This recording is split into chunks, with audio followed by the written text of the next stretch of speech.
Today we're catching a flight on one of Iraqi Airways' new 737 MAX-8 planes to check out their regional economy class service. These MAX-8s look to be a great improvement from their 737-800s, so I'm excited to check out what's up at Iraqi Airways today. Come along for this flight from Baghdad over to Amman, Jordan, and let's see what's new at the national carrier of the cradle of civilization. We arrive at Baghdad International via the aptly named Airport Road, which connects the airport to central parts of the city. The airport is on the western edge of town, about 10 miles or 16 kilometers from central Baghdad. As the largest airport in the country, it serves as the headquarters and hub for Iraqi Airways.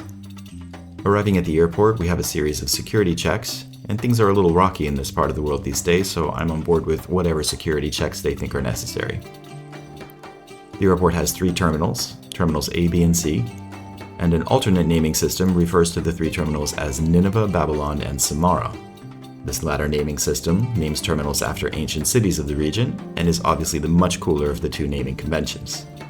Our flight with Iraqi Airways will be leaving from the Samarra terminal today. Once inside, the airport features this distinctive design, reminiscent of a vaulted ceiling. I read that it was intended to resemble the fronds of date palm trees, which feels right to me. While there have been renovations over the years, construction started back in 1979 during the times of Saddam Hussein. But the airport didn't formally open until 1987. It was called Baghdad International until 2003, when the US invasion resulted in a name change. There's a bit of a line for check-in this afternoon, with a wait time of about 20 minutes, giving me some time to look around and admire the architecture of the terminal. Once I have my boarding pass, it's off through an immigration check and on through security. That whole process took about another 10 to 15 minutes, so all in all, it was about 40 minutes from curb to airside, even with the extra security. Not bad, all things considered. Now that we're airside, let's have a quick look around. We have a few cafe-type restaurants for a coffee or something to eat, and there's a small duty-free shop. In the center of the terminal, we have this little nook with some reading material and a little display reflecting the rich history of the region. I spot the lounge over here, but that's not in the cards for us today. No worries though, since it's just a short wait, and I'm happy to look around a bit. We'll be boarding here at gate 23, where we get a peek of our MAX-8. Boarding is by groups, and all goes smoothly, though with a bit of a pileup once we're on the jet bridge. From there, we can see our neighboring plane from Cham Wings offering service over to Damascus, and further off we can see Royal Jordanian pushing back in their classic Alia livery. I happen to have a flight scheduled with them on this same route in just a few weeks, so fingers crossed I can score that livery for that flight. And if you want to find out, you might consider giving a like and a subscribe to get updates and come along for that trip. As I board, a crew member greets me, checks my boarding pass, and indicates the way to my seat. First impressions of the cabin are very positive. Business class seats are looking shiny new with a gray and teal faux leather upholstering, and water bottles waiting for those flying up front. We're headed further back though, but in economy the seats are still looking quite new with the same color theme and materials.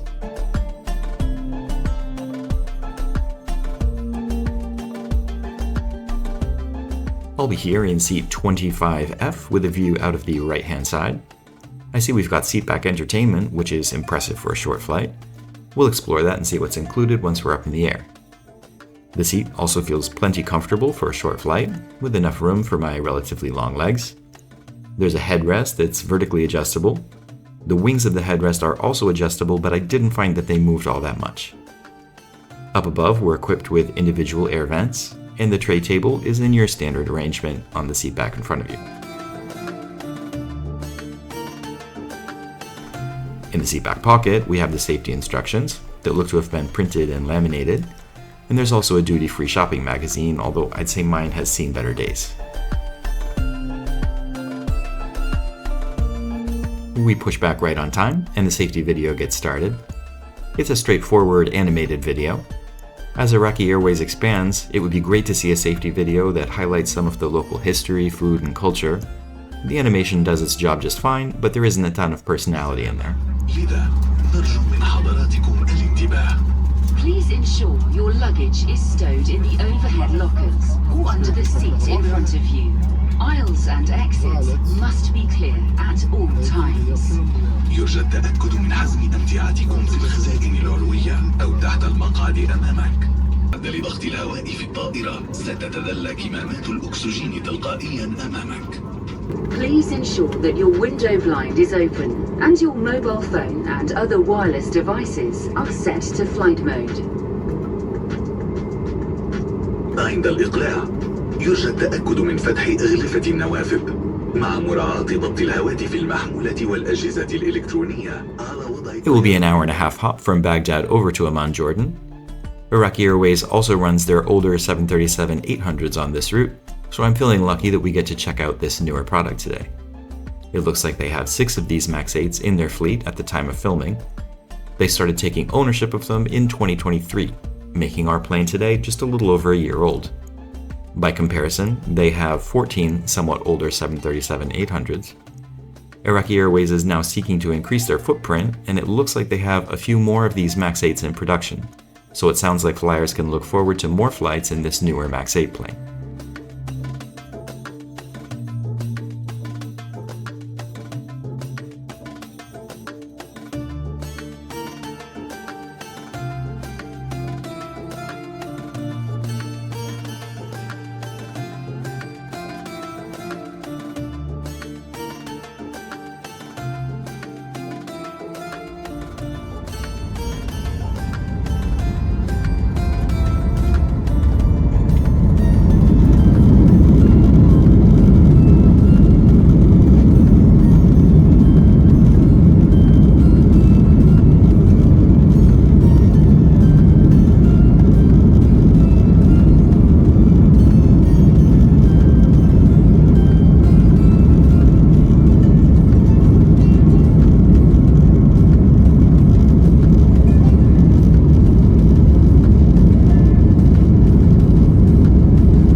We have an on-time takeoff, departing due north and with views to the east.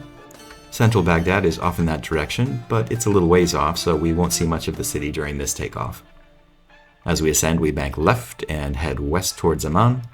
It's a smooth flight with mostly clear but slightly hazy skies heading into the setting sun.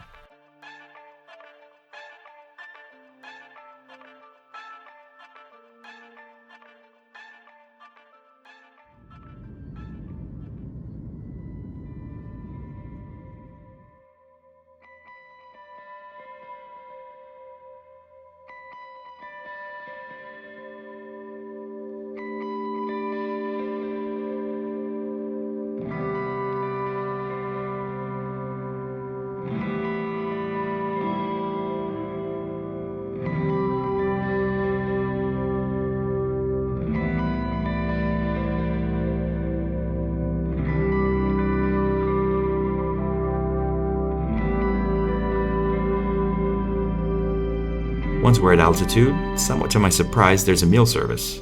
The staff are pleasant enough as they come through.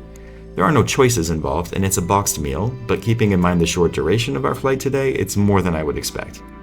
The meal comes in an Iraqi Airways branded box with a nice local touch to the design. I love the fact that many little details on the flight today do have airline branding. Inside, we have a chicken sandwich, a muffin, a bottle of water, and a boxed orange drink. The sandwich is more substantial than many airplane sandwiches I've had, and it has a Middle Eastern seasoning that's reasonably nice. It's not the greatest sandwich, but certainly fine for a short economy class flight. The muffin is like a banana bread of sorts, and there's also a small package of peanuts as well, and that again comes in a nicely branded little package. There's a branded wet nap in there for good measure too.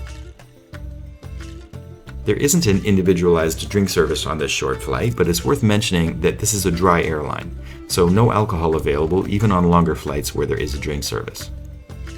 With the meal service out of the way, let's look around the entertainment system. The screen is large and the image is quite sharp. For languages, you can choose between English and Arabic. We have options for movies, music, television shows, maps, and some information about the airline. As you can see here, the airline information is just a basic welcome and overview. When it comes to the entertainment options, they're not exactly expansive. There are really just a handful of options under each category, but it's something to keep you occupied, and certainly plenty for an hour-and-a-half flight. I'm more of a map guy, and we have a few different options for map views, which was ample for this short flight. One cute feature is that there's a children's version of the map that features flying dinosaurs instead of airplanes. Whether you're on the kids version or the regular version, the map is interactive and reasonably responsive. Looking around the seat a bit more, I do notice that the plane is looking like it could benefit from a deep clean. I'm not a particularly uptight person, but considering that this is a fairly new plane, visible dirt doesn't inspire a ton of confidence.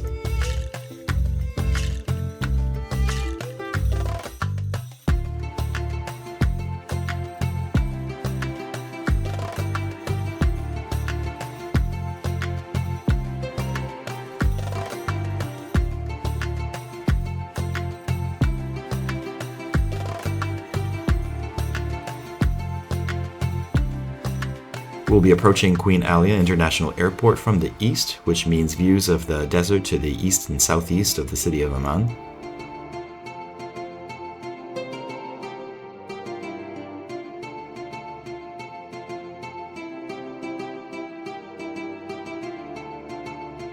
This was a nice little flight on Iraqi Airways MAX-8 today. Apart from my little recommendation for a deep clean, they exceeded my expectations on most fronts. Everything ran on time and smoothly. Staff were pleasant, the seat has some nice features and was plenty comfortable, and food was also fine for such a short hop. It's worth mentioning that I have flown on the 737-800s that they run on regional routes, and the experience was a bit different.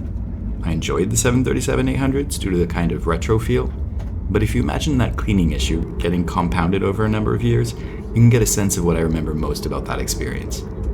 Things are definitely looking up at Iraqi Airways, but I think they'll want to look into routine cleaning as they work on expanding their reach. Pulling up to our gate, we have some nice plane spotting. Of course, this is the hub for Royal Jordanian, but there are lots of other carriers around. Just next to us, we have a Kuwait Airways plane. Beyond that, we can see Royal Jordanian, again in their classic Alia livery. And further off, Oman Air is pushing back and heading off to Muscat. Do feel free to like and subscribe for more aviation content. I have flights coming up with Royal Jordanian, Avianca, Egypt Air, and more. I'll leave you with this nice view after deplaning, and I hope to see you on our next flight.